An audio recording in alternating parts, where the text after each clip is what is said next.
Gamers get a new degree concentration in game technology this fall. And Dr. Seuss fans will want to know more about Seussical, coming to ChattState in November. Those stories and more on Today at ChattState.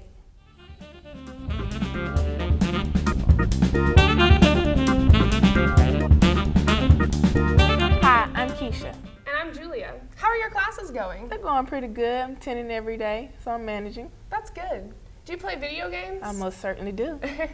Well, lots of students at ChattState play video games, and many of them are now taking classes on how to become game developers. Here's what some students have to say about their passion for gaming.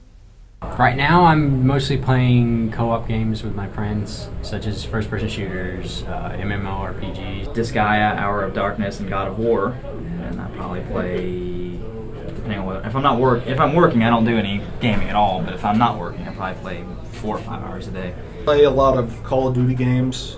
I like Black Ops the most. I do a little bit of everything. I've been playing Call of Duty, Black Ops. I've actually gone into role-playing games lately. There will be video games forever, until the end of humanity, I think.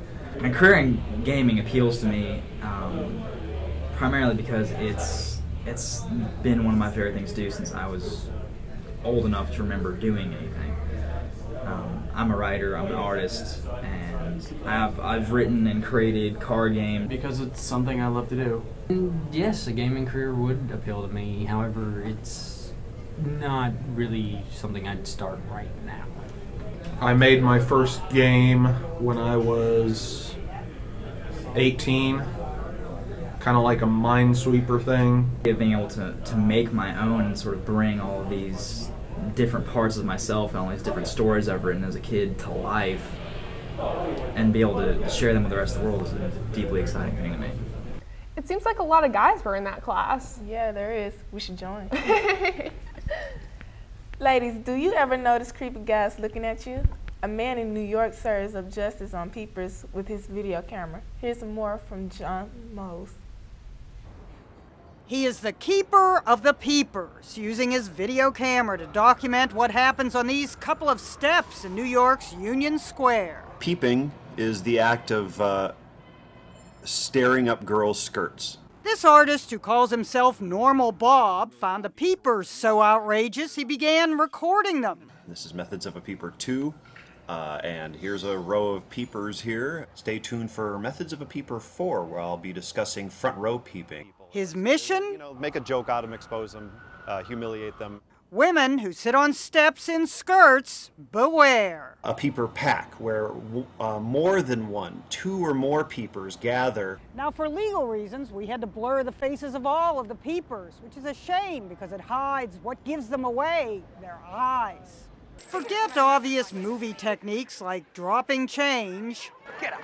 Real Peepers position themselves right in front of the woman. He made a passenger window on his lap, like he was sitting like this and he was looking. Here he goes, making the window, looking back through the window. A Peeper contacted Bob through his website to set him straight. What they're actually doing is trying to cover their eyes so that the girl can't see where his eyes are aiming. Peepers use baseball caps and cell phones to hide their eyes. Bob has an acronym for their techniques. The MACMA is the make-believe acting casual milling about. Though sometimes they don't even bother acting busy. Just stand and stare.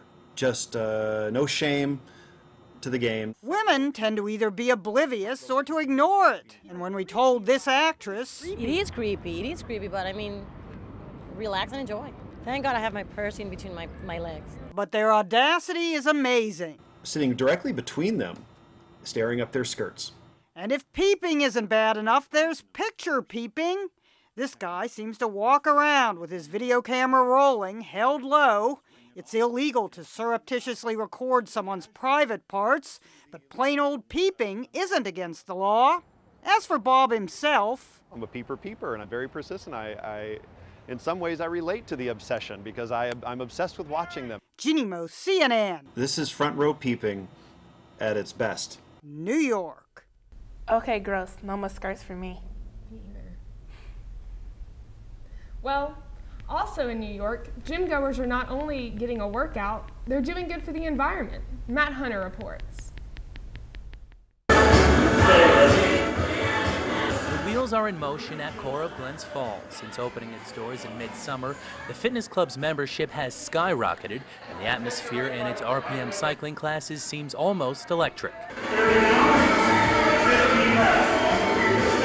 It's very intense. A lot of fun, though. You have a lot of fun doing it. On top of providing members a place to get fit, it's also doing its part to clean up the environment. Core's owners are the first in the capital region and one of about 60 in the country to implement Green Revolution technology, which takes energy created by pedaling on an exercise bike and converts it to a renewable form used to power the building. A class this size over a year time will power 72 homes for a month. So it's a lot of energy.